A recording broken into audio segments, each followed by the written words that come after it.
तो आज हम बात करेंगे अहंकार की, ईगो की, ईर्ष्या की, गुस्से की। एक ऐसे इमोशन की जिस पे हमारा कंट्रोल ही नहीं है, जो कई बार हमारे एक कहते हैं ना प्रोग्रेस को, सक्सेस रेट को या जो बहुत अच्छा चल रहा होता है उसके ऊपर ब्रेक लगा देता है। हमारी हम बाहरी दुनिया से कभी नहीं हारते। हम हारते हैं अपने ही अंदर के जो एक इमोशन नेगेटिव एनर्जी एक नेगेटिव इमोशन है उससे। आप सबने पौराणिक कथा सुनी होगी भस्मासुर की। भस्मासुर कौन था? एक वज्रनाक नाम का असुर हुआ करता था, जिसने बहुत तपस्या करके बहुत टाइम तक, बहुत सालों तक, वर्षों तक तपस्या करी थी शिव जी की, ये वरदान पाने के लिए कि वो अमर हो जाए। पर शिव जी ने उसे अमर होने का वरदान नहीं दिया था।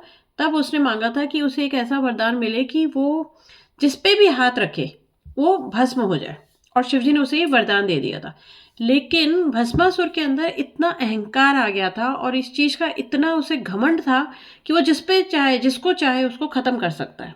उसका नाम वज्रनाग था, बट क्योंकि उसको वरदान मिला था कि वो जिस पर हाथ रखेगा वो भस्म हो जाएगा, इसलिए उसे भस्मासुर कहते हैं। और हम सब के अंदर एक भस्मासुर होता है। हमारी जो पौराणिक कथाएं हैं, जो पौराणिक कहानियां हैं, जो पुराणों में लिखा गया है, उन सबको अगर हम पढ़ें या हम सुने और उन्हें हम अपने बच्चों तक हम लेकर जाएं, तो हम बहुत सारे मॉरल वैल्यूज़ को ऐड कर सकते हैं। बहुत सारे इमोशंस पे हम काम कर सकते हैं। ठीक है? तो इस भस्मासुर को इतना घमंड था कि वो जो चाहे, जिसे चाहे ख़त्म कर सकता है। उसे एक टाइम पे ये लगने लगा कि वो तो शिव जी से भी बड़ा हो गया है, और वो अगर चाहे तो शिव जी पे हाथ रखेगा और शिव जी को भस्म कर देगा। और शिव जी ये जानते थे कि उनसे बड़ा उनका वरदान है। तो ये वरदान कि वो जिस पर हाथ रखेगा वो खत्म हो जाएगा, ये कभी भी, है ना, कहते हैं ना, निष्फल नहीं जा सकता। मतलब उसका इफेक्ट होगा ही होगा। तो अगर भस्मासुर ने शिव जी के सर पर हाथ रखा, तो चांसेस है कि वो भस्म हो जाएंगे। तो इस वजह से वो उससे बचकर और बैकुंठ को चले गए। बैकुंठ मतलब जहाँ पे विष्णु जी रहते हैं, और उन्होंने विष्णु जी से जाके मदद मांगी। आपको मैं बताती हूँ कि विष्णु जी को श्री हरि भी कहते हैं। हरि जो हर चीज को हर ले, हर प्रॉब्लम को आपकी दूर कर दे, उसे हरि कहते हैं, है ना। तो श्री हरि के नाम से भी कहा जाता है। और क्योंकि महादेव जी जो हैं, वो, अब उनकी आप पूजा कीजिए, कहते हैं ना, उनकी आप पूजा कीजिए, बहुत जल्दी प्रसन्न हो जाएंगे, जो मांगोगे दे देंगे। वो ये भी नहीं सोचेंगे कि जो वरदान वो दे रहे हैं वो कभी ना कभी उनको भी नुकसान पहुंचा देगा। इसलिए उन्हें भोलेनाथ कहा जाता है। ठीक है? तो वो विष्णु जी के पास पहुंचे और उन्होंने मदद मांगी, और उस वक्त विष्णु जी ने जो है मोहिनी रूप धारण किया था। आपने ये पढ़ा भी होगा, आपने ये सुना भी होगा कि उन्होंने मोहिनी रूप धारण करा। और जिस रूट से शिवजी भस्मासुर से बचते हुए आए थे, उसी रूट पे वो वापस गए, जहां उन्हें भस्मासुर मिल गया। अब भस्मासुर ने जब विष्णु जी का ये इतना सुंदर मोहित करने वाला रूप देखा, तो वो तो भ्रमित हो गया बिल्कुल भी। और वो उसके रूप के अंदर उसका जो वो उस वक्त का ऑरा था उसमें बिल्कुल डूब गया, कहते हैं ना। और जैसा जैसा वो करने को कह रहे थे वैसा वैसा वो करता चला गया। अब इस रूप ने, जो विष्णु जी का मोहिनी रूप था, इन्होंने भस्मासुर को अपने साथ नृत्य करने के लिए बोला, और भस्मासुर उनके साथ करने लगा। जैसा जैसा वो करती वैसा वैसा भस्मासुर भी करता।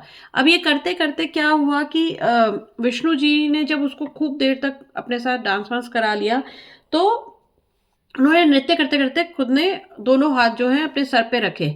और भस्मासुर जो है वो इतना डूबा हुआ था इस रूप में कि वो भूल गया कि उसे ये नहीं करना है, और उसने अपने ही हाथ अपने ही सर पर रख दिए। और जैसे ही उसने अपना हाथ अपने सर पर रखा, वो खुद भस्म हो गया। तो ये मैंने आपको इसलिए बताया कि कई बार हम खुद अपने ही अंदर के द्वेष, गुस्सा, ईर्ष्या, अहंकार, इसमें इतने डूब जाते हैं कि हम सही और गलत का फैसला करना भूल जाते हैं। हम ये भूल जाते हैं कि हमारे पास आज जो कुछ भी है वो एक पॉजिटिव उसमें लेने के लिए है, वो हमारे को सक्सेस में हेल्प करने के लिए है, ना कि हम उसके ऊपर घमंड करें, क्योंकि ये घमंड एक दिन हमें ही ले डूबता है। तो ये कहानी मैंने आप लोगों को इसलिए सुनाई है कि जितने भी हमारे नेगेटिव इमोशंस हैं, उन पे कंट्रोल करना बहुत ज़रूरी है, वरना ये एक दिन हमें ही ले डूबता है। आई होप कि आप लोग कनेक्ट कर पाए होंगे मेरी कहानी और जो मैं आप लोगों को एक मैसेज देना चाह रही थी उसके लिए। Thank you.